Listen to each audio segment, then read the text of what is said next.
মাঠে চাষের কাজ করতে গিয়ে বিদ্যুৎ পৃষ্ঠ হয়ে গুরুতর আহত এক যুবক। শুক্রবার সকালে রায়পুরের বাদরবনি গ্রামের ঘটনা।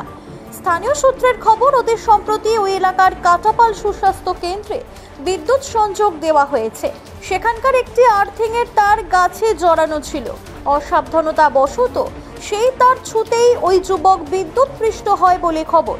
পরে উপস্থিত এক ট্রাক্টর চালক তাকে উদ্ধার করে হাসপাতালে পাঠানোর ব্যবস্থা করে।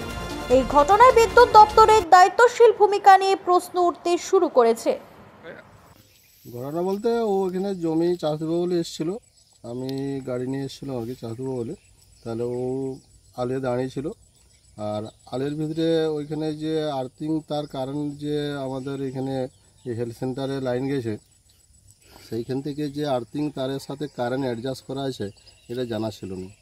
তাহলে সেই অবস্থায় ওখানে দাঁড়িয়ে থাকে, তারে হাত দিয়েছে, হাত দিতে পুরা শর্ট খেয়ে ও মানে কি বলবো ঝটকিচ্ছিল। তাহলে আমি গাড়ি চালাচ্ছিলাম, দেখছি যে মানুষটা ঝটকিচ্ছে, তাহলে একজন ধরে ওকে ছাড়াতে গেছিলো, তার পোচামিয়ে ঘর। তাহলে সে দেখছি কারেন্ট শর্ট, সে ছেড়ে দিয়েছে।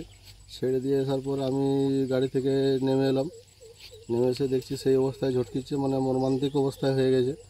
তখন আমি সাইডে একটা লাঠি ছিল, শুকনো লাঠি, সেই লাঠি দিয়ে তারকে মানে আঘাত করে, খুব জোর আঘাত করে মোটামুটি তার থেকে বিচ্ছিন্ন অবস্থায়।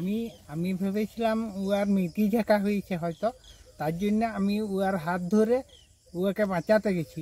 যখনই আমার গায়ে এখন কারেন্টের ঝটকাটা পাচ্ছি, তখন আমি জোর করে উয়ার হাতটা ছাড়িয়ে দিতে এখন আমি বাঁচলাম। কিন্তু সুজিত ওই গাড়ির থেকে নামে করে আবার বাঁচাতে যাচ্ছিল, কিন্তু উয়াকে আমি বারণ করলাম যে না, ওকে হাত দেওয়া যাবে না, এরকম কারেন্টে খাইছে।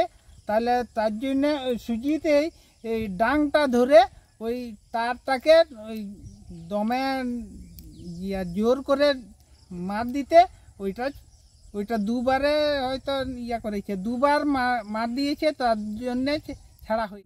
সামনে লোক ছিল বলে সামনাসামনি, এবং মাঠের এক প্রান্তে তো খুব লোক ছিল না, কিন্তু দুটা লোক ছিল, তারা নিহাত সেই অবস্থায় ছিল বলে। আর এইরকম ব্যাপারটা হয়েছিল, এটা তো আগে কারো জানা ছিল না, এইটাতে কারেন্ট থাকবে এই ধারণা কজনের। নতুন অবশ্য কারেন্টটা জয়েন করেছে, কিন্তু বিদ্যুৎ বিভাগ কি এটা সঠিক করলো? বিদ্যুৎ বিভাগে এই ধরনের হালকা কাজ কেন করছে? এটা কি কারো দায় নিতে পারে কি বিদ্যুৎ বিভাগ? এই ছেলেটা যদি আজকে মারা যেত, বিদ্যুৎ বিভাগকে কড়া একটু থ্রেট দেওয়া হোক, যাতে করে এই ধরনের হালকা কাজ আমাদের এলাকায় যেমন না করে। যদি করে থাকে তাহলে কিন্তু বিদ্যুৎ বিভাগকে আমরা সহজে ছেড়ে দিতে বাধ্য নই। ডিস্টার্ব মানে আর্থিংটা যে করা ছিল, আর্থিংটা মানে এমন জায়গায় সে সামনে না টেনে একটু দূরে টেনে গাছের সঙ্গে বেঁধে রেখেছিল। এটা তো আমার তো মনে হয় যে এটা বিদ্যুৎ বিভাগে ঠিক হয়েছে বলে মনে হয়।